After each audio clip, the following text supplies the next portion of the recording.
Saludos hermanos y amigos. Mateo capítulo 18, versos 21 al 35 nos dicen lo siguiente. Acercándose entonces Pedro le dijo: Señor, ¿cuántas veces pecará mi hermano contra mí y lo perdonaré? ¿Hasta 7 veces? Jesús le dice: no te digo hasta 7 veces, sino hasta 77 veces. Por esto, el reino de los cielos es semejante a cierto rey que quiso arreglar cuentas con sus esclavos. Y al comenzar a arreglarlas, le fue presentado uno que debía 10,000 talentos. Y no teniendo con qué pagar, el Señor ordenó que fuera vendido junto con la esposa y los hijos y todo cuanto tiene, para que fuera pagada la deuda. El esclavo entonces, cayendo ante él, se mostraba diciendo: sé benigno conmigo y te pagaré todo. Y movido a compasión, el señor de aquel esclavo lo soltó y le perdonó la deuda. Pero al salir aquel esclavo, halló a uno de sus consiervos que le debía 100 denarios, y agarrándolo lo sofocaba, diciéndole: si debes algo, paga. Cayendo pues su consiervo, le rogaba diciendo: sé benigno conmigo y te pagaré todo. Pero él no quería, sino que fue y lo echó en la cárcel hasta que pagara lo que debía. Viendo pues lo ocurrido, sus consiervos se entristecieron mucho y fueron a referirle a su señor todo lo sucedido. Su señor entonces, llamándolo, le dice: esclavo malvado, toda aquella deuda te perdoné porque me rogaste. ¿No debías tú también tener misericordia de tu consiervo, como yo tuve misericordia de ti? Y enfurecido su señor, lo entregó a los verdugos hasta que pagara todo lo que debía. Así también os hará mi Padre Celestial, si no perdonáis cada uno de corazón a su hermano. El Señor Jesucristo estaba enseñando acerca del perdón y Pedro le consulta acerca de los límites de perdonar. El Señor le responde, indicando que no solo debía perdonarse 3 veces, como enseñaban los rabinos de su época, tampoco solo 7 veces, como Pedro con generosidad creía que estaba proponiendo, sino 77 veces, como nos dice el original griego del Nuevo Testamento. En realidad, con estas expresiones lo que el Señor nos está diciendo es que el perdón no debe estar limitado a unas pocas veces, sino que el perdón debe ser constante. Debemos perdonar siempre. Con todo, de repente alguno podría preguntarse: ¿y qué pasa con aquellas ofensas que son sumamente graves y dolorosas? ¿Qué hacemos con ello? ¿Aún así nosotros debemos perdonar? Y es ahí donde ingresa la enseñanza de la parábola del deudor inclemente que el Señor nos mostró en Mateo capítulo 18, versos del 23 al 35. En dicha parábola hay 3 enseñanzas principales que quiero rescatar. ¿Cuáles son las enseñanzas que podemos rescatar? Entonces serán 3. Una, que nuestra propia deuda delante de Dios es impagable. La segunda es que las ofensas de nuestros semejantes son proporcionalmente pequeñas comparadas con las primeras. Y en tercer lugar, que debemos emular el ejemplo de Dios al perdonar. Veamos entonces la primera parte. Nuestra propia ofensa a Dios es impagable. Al observar la parábola, la deuda del primer deudor es asombrosamente grande. Son 10,000 talentos. Con esto se está mostrando en realidad que es una deuda absolutamente imposible. La situación de este siervo es una situación desesperada, frustrante, pero irreversible. Así que, cuando observamos este primer modelo, debemos tener en cuenta que se está aludiendo a nuestras personas. Es decir, nosotros como deudores delante de Dios tenemos una deuda absolutamente exorbitante e imposible. La segunda lección que extraíamos de la parábola es que las ofensas que nosotros recibimos son proporcionalmente pequeñas comparadas con las primeras que mencioné. Nótese que la deuda del segundo siervo de la parábola es comparativamente pequeña en relación a la primera. Mientras él debía 10,000 talentos, el segundo debe solamente 100 denarios, lo cual es una suma sumamente pequeña en este caso. Se ha hecho intencionalmente un contraste entre las dos deudas en esta parábola para poder reforzar los propósitos de esta lección. Lo que se nos está diciendo es que nuestra deuda con Dios a nosotros nos resulta impagable, mientras que las deudas de los que nos ofenden están sí al alcance de nuestro perdón. Van dos enseñanzas entonces, que nuestra propia ofensa a Dios es impagable, la segunda, que la de nuestros semejantes es más pequeña que lo que nosotros le debemos a Dios, pero hay una tercera enseñanza, que nosotros debemos emular el perdón que Dios ha otorgado. Y aquí vamos a notar que al analizar las cantidades mencionadas en la parábola, al analizar también 3 verbos claves, vamos a poder encontrar el perdón ejemplar. El Señor Jesucristo nos está enseñando cómo perdonar, respondiéndole a Pedro acerca de estos límites. Y en estos términos, entonces, quiero que encontremos mayor luz. Veamos entonces. Lo primero a destacar serán los montos para ver la generosidad del rey. El primer siervo se nos dice 10,000 talentos era lo que debía.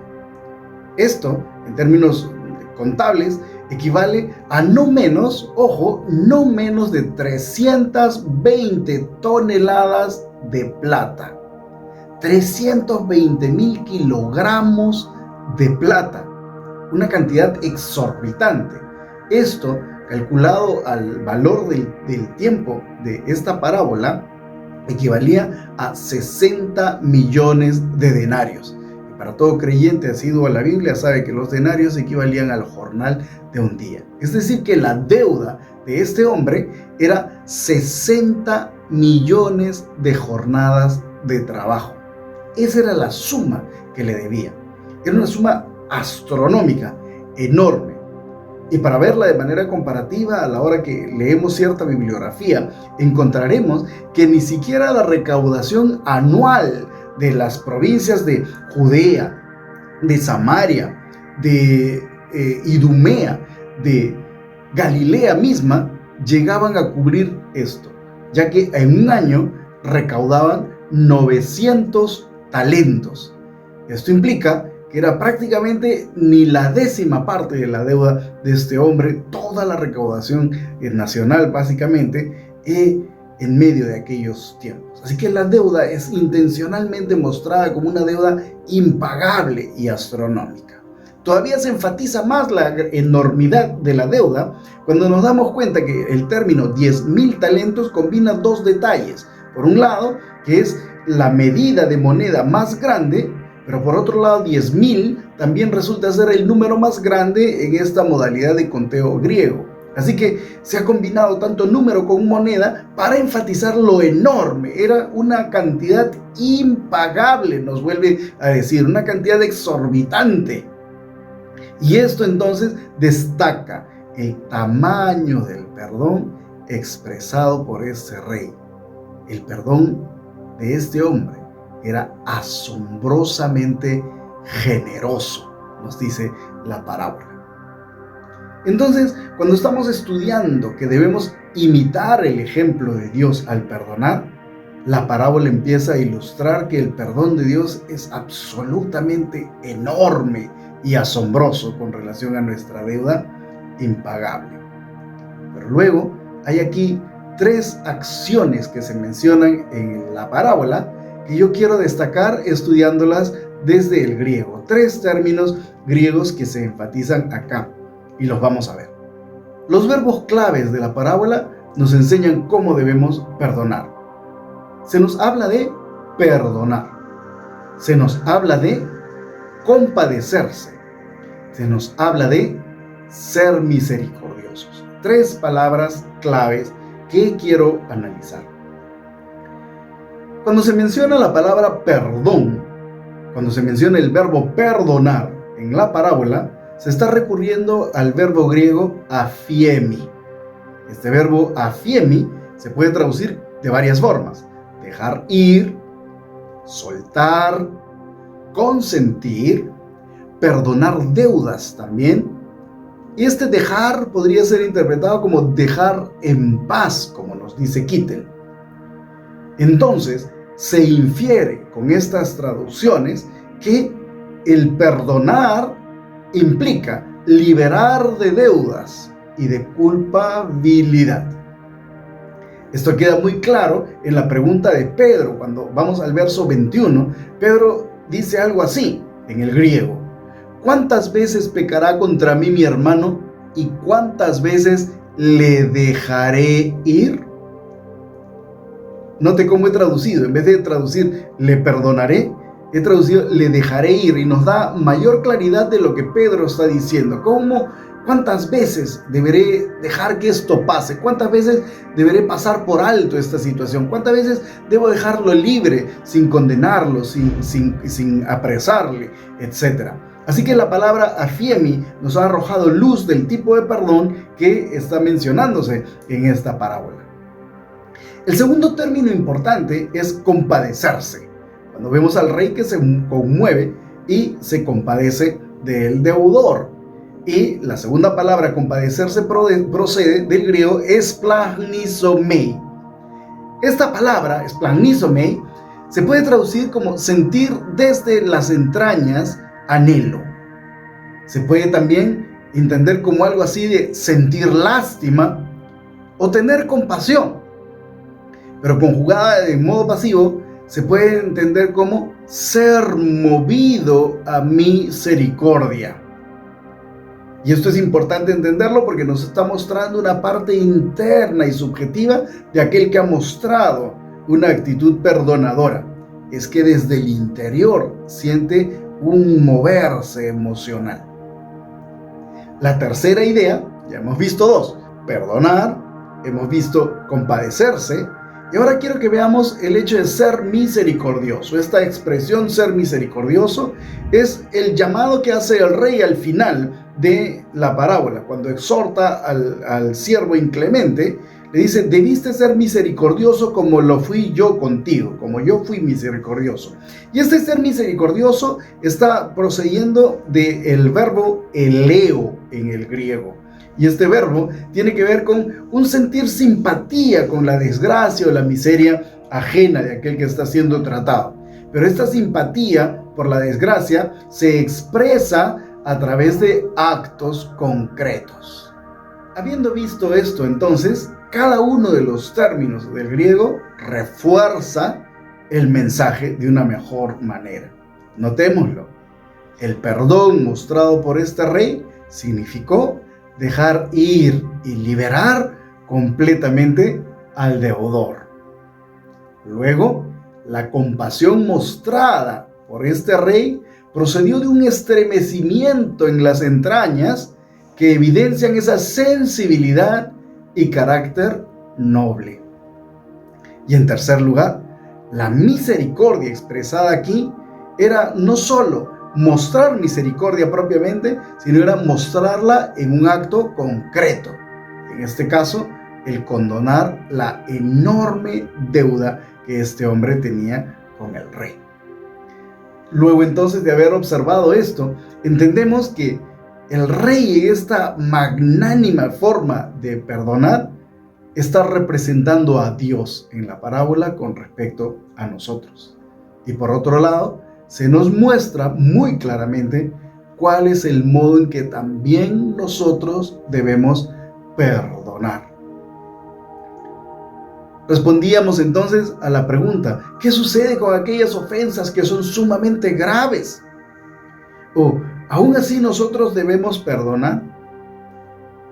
Veíamos entonces tres lecciones muy fuertes en la parábola que responden a esta inquietud. Por un lado, nuestras propias ofensas ante Dios son de un resultado impagable. Por otro lado, que comparativamente hablando con la ofensa que nosotros hemos cometido contra Dios, las deudas de nuestros semejantes siempre son pequeñas. Y luego, que habiendo visto el ejemplo de la parábola, tenemos muy claro el modo desde el interior de cómo nosotros debemos también perdonar.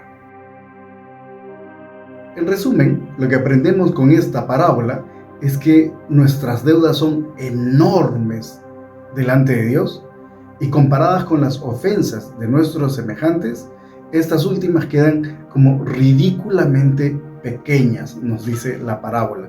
Nos ha mostrado 100 denarios de deuda comparados con 10,000 talentos de deuda, lo cual lo primero era una millonésima parte de lo segundo. Nuestras deudas delante de Dios son tan grandes que son ridículamente pequeñas las deudas de nuestros semejantes, reitero. Ahora, después de haber mencionado esto, obviamente hay implicancias de corte práctico. Pero también alguno podría decir, ¿y qué pasa con aquellas deudas que son realmente fuertes?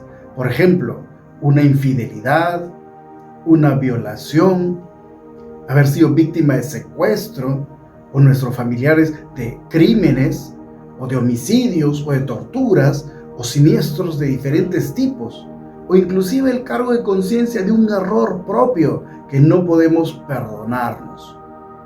Aún en estas circunstancias, el Señor Jesús nos indica que nosotros debemos perdonar. Por eso, la comparativa tan intensa y la muestra de ese enorme perdón divino. Cierto es que en algunos casos habrán ciertas personas que, habiendo quedado tan afectados emocionalmente, traumática y psicológicamente por las fallas de otros, puedan requerir también apoyo emocional o quizás apoyo terapéutico también. Para poder perdonar se necesita de alguna manera el depender de Dios, el depender de la ayuda del Espíritu Santo, el dedicar tiempo a la oración para poder replicar en nuestro ser las características, el carácter de nuestro Señor Jesucristo, y así poder enfrentar estas cosas. Eventualmente, alguno requerirá inclusive ayuda terapéutica, ayuda psicológica. Pero lo cierto es que cuando se practica el perdón, no solamente estamos obedeciendo lo que el Señor mismo nos indica que debemos hacer, no solo estamos copiando el ejemplo del Padre. Por otro lado, también obtenemos beneficios personales en estos respectos, porque la persona que queda atrapada emocionalmente con la falta de perdón, muchas veces puede vivir llena de amargura, de rencor, experimenta inclusive una toxicidad en el organismo. Pero aquellas personas que logran perdonar sienten por fin alivio interior, una mejor calidad de vida y una mayor salud emocional, además de estar correctamente en el camino de lo que el Señor nos ha enseñado. Hablamos entonces del perdón y ahora me cabe a mí hacerle unas preguntas a usted. En primer lugar, le preguntaría, ¿tiene alguien a quien perdonar? Y en segundo lugar, le preguntaría, ¿está dispuesto usted a practicar el tipo de perdón que la parábola nos ha enseñado en este Rey compasivo? Que así sea, amados hermanos y amigos. Oramos entonces. Señor Jesús, te damos gracias por esta preciosa parábola que ilustra el tamaño de perdón que nosotros debemos practicar. Te rogamos, Señor, que nos fortalezcas para que podamos llevar a la práctica esta forma de vivir, que no retengamos las culpas, que no guardemos rencor, que no vivamos llenos de amargura, sino todo lo contrario, podamos ser clementes, compasivos desde el interior y actuar en consecuencia de manera práctica, llevando una actitud de misericordia y compasión. Gracias, nuestro Señor Jesucristo. Ayúdanos entonces a vivir conforme a tu palabra. Amén. Amados hermanos, que el Señor los bendiga. Si consideras que estos materiales que estamos publicando son una bendición para ti, apoya la labor misionera. Suscríbete a este canal, activa la campanita de las notificaciones, dale like a nuestros videos, compártelos también en las redes sociales. De este modo, la palabra puede llegar hasta los confines de la tierra. Que el Señor te bendiga.